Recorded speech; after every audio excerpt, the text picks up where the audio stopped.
Hey everyone, it's December 10th, and that means that if today is your birthday, you share it with English-Australian serial killer Frances Lydia Alice Knorr, who murdered multiple babies in the late 1800s, and that is her right up there. Born in 1868 in Middlesex, England, Knorr grew up and became a hat maker in London. After having an affair with a soldier, she moved to Australia, arriving in Sydney in 1887.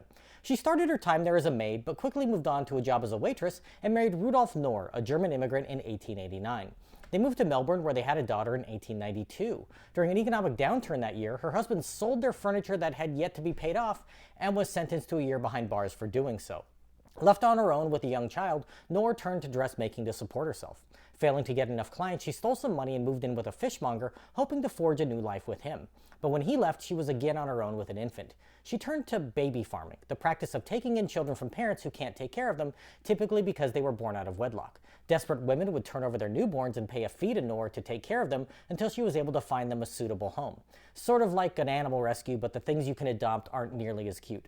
Knorr moved frequently, changing between her maiden and married names in an effort to dodge creditors. When she was unable to sell the children she was given, she had to do something to deal with having extra mouths to feed.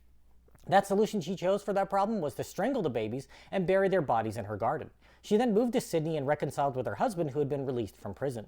Shortly after they got back together, she became pregnant with her second child. But the new resident at her previous home in Melbourne decided to do some gardening and discovered the remains of two babies.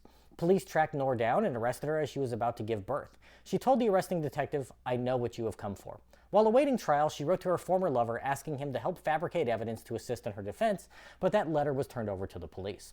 She was only charged with one murder, and in 1893 she admitted in the witness box to having buried the babies, but claimed that they had died of natural causes. Prosecutors were able to prove that they had been strangled, and after a 5-day trial, Knorr was a convicted murderess. The death penalty was mandatory in Australia at the time, but the hangman committed suicide rather than carry out the sentence on a woman. On the day of her execution in 1894, she wrote a confession letter admitting to 2 murders, though scholars believe she killed perhaps as many as 13 victims. Regardless of the number, Knorr was hanged at the old Melbourne jail, where her death mask is still on display.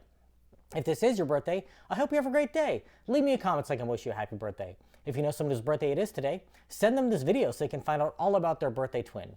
And to Frances Lydia Alice Knorr, I say, happy birthday, you bastard.